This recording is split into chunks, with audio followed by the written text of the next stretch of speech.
And the next colligative property is osmotic pressure. And do you remember what is colligative property? That is the properties which depend only on the quantity of the substance but not on the quality. ಇಲ್ಲಿ ನಾವು ಯಾವ ಸೊಲ್ಯೂಟನ್ನ add ಮಾಡ್ತೀವಿ ಅನ್ನೋದ್ರ ಮೇಲೆ depend ಆಗೋದಿಲ್ಲ, ಎಷ್ಟನ್ನ add ಮಾಡ್ತೀವಿ ಅದರಿಂದ ಯಾವ್ಯಾವ ಪ್ರಾಪರ್ಟೀಸ್ ವೇರಿ ಆಗುತ್ತೆ ಅನ್ನೋದನ್ನ ನಾವು ಕಾಲಿಗೇಟಿವ್ ಪ್ರಾಪರ್ಟೀಸ್ ಅಂತ ಹೇಳ್ತೀವಿ.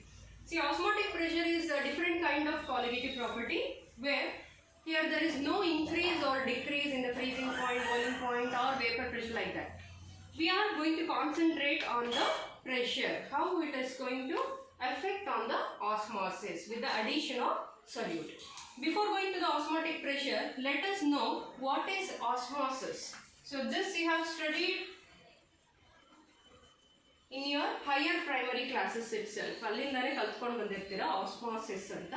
So potato experiment ಎಲ್ಲ ನೆನಪಿರ್ಬೋದು. When the potato is peeled off and some water is added, ಅದರಲ್ಲಿ pin ಇಂದ mark ಮಾಡಿದಾಗ the water level is going to increase or decrease. That you might have observed. And now also you have that experiment in your biology, right? Osmosis, first PUC. So that is, osmosis can be defined as the movement of particles in the sense, particularly here it is movement of solvent particles from the lower concentration to higher concentration through a semi-permeable membrane. This is very important. Through a semi-permeable membrane only, the movement of only solvent particles will be taking place from lower concentration to higher concentration. This process is actually called as osmosis. Okay, so this can be stopped. ಈ process ಅನ್ನು ನಾವೇನು ಮಾಡಬಹುದು, stop ಮಾಡಬಹುದು by applying pressure. So that is called as osmotic pressure. Please understand the difference between osmosis and osmotic pressure. Osmosis is a process where the movement of solvent particles takes place from lower concentration to higher concentration through a semi-permeable membrane. Say for example, if we here if we have a tank where the solution is taken. Solution means solvent plus solute will be there. Okay, and in another tank, let us take an empty tank.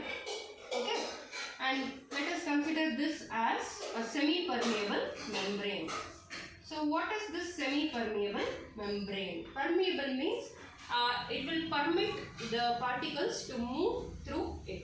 That is called as semi-permeable membrane. Membrane means it is just like a seal, small, smaller than in terms of nanometers. The pore size will be present. Here, through this pore, only solvent particles can enter, but not solute. Because solutes, here we have taken non-volatile solutes which are smaller in size than the solvent. The solvents can easily pass through the permeable membrane. So after some time, what happens? Slowly, through this semi-permeable membrane, the solvent particles will enter slowly to the container. And here you are going to get only the pure solvent, but solute will stay back in the previous container itself. This is the process of osmosis. See, if you apply the pressure here, consider this as piston, and you know about the piston, that is through piston you can apply the pressure. So when you increase the force or when you move the piston downwards, the pressure will be applied on the semi-permeable membrane. Imagine all the pores will be closed. Okay, so ee thara madದಾಗ ಏನಾಗುತ್ತೆ, the movement of the solvent will be stopped. So that is called as osmotic pressure. So osmotic pressure can be defined as the pressure applied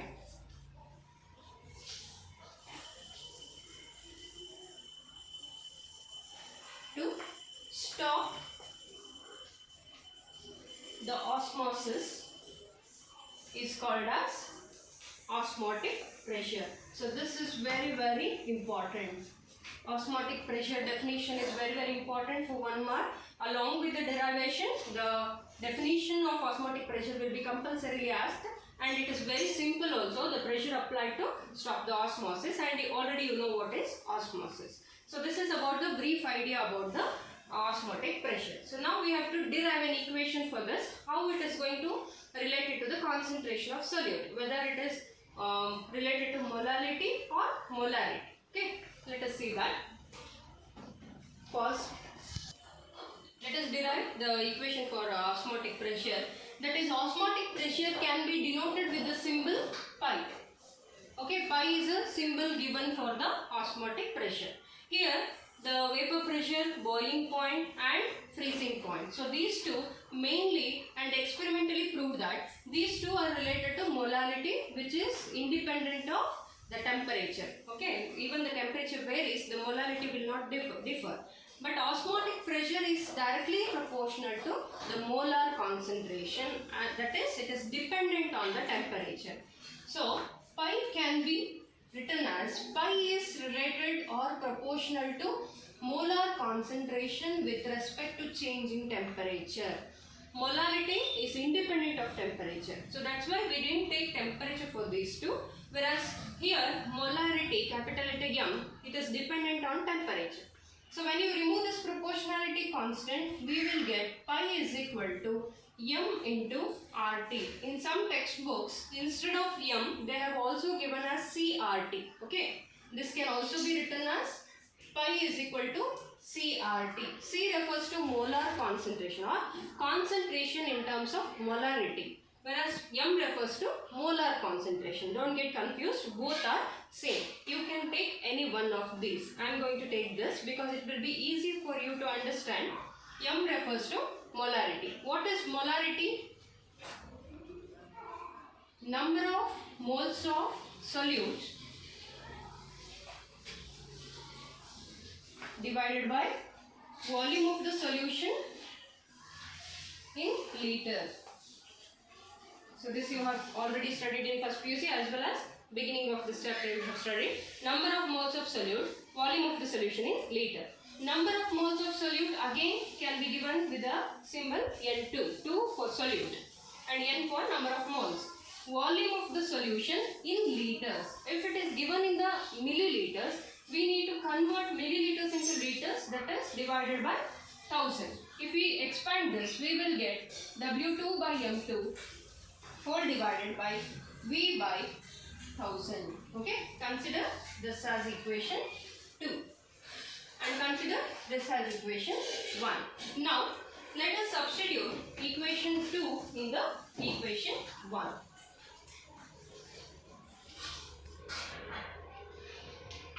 Now pi is equal to M refers to W2 by M2 into R as it is into T whole divided by volume in liter. So let us rearrange this properly. That is pi is equal to W2 RT, okay, divided by M2 into V into 1000. That is 1000 will go up. And most probably the M2 will be asked to calculate, therefore M2 should be taken in the LHS. Again I am going to rearrange that. M2 is equal to W2 into R into T into 1000 divided by M2 into pi, sorry, V into pi. So this is the equation, and in most of the cases we are not going to take 1000 here. Okay, if the solvent solution's volume is given in the milliliters, then no need to take, we have to take 1000. If it is given in the liters, then no need to take 1000. This is optional here. So the equation will be M2 is equal to W2 RT divided by V into pi. If the volume of the solution is already in liter, then only this equation has to be written. That is M2 W2 RT by V into pi, where M2 is molar mass or molecular mass of the solute, W2 is given mass of the solute, R you know that it is a universal gas constant 8.314 joules per Kelvin per mole, or as we have taken osmotic pressure in terms of pressure, then we can alter the equation value of R, that is 0.821 atmospheric pressure or bar pressure. It will be given in the problems itself. and temperature should be in the Kelvin. That's why capital letter V, volume in liter, pi osmotic pressure. Okay, the unit of osmotic pressure will be bar pressure, atmospheric pressure, or mm of Hg. Any of the pressures units will be given for pi.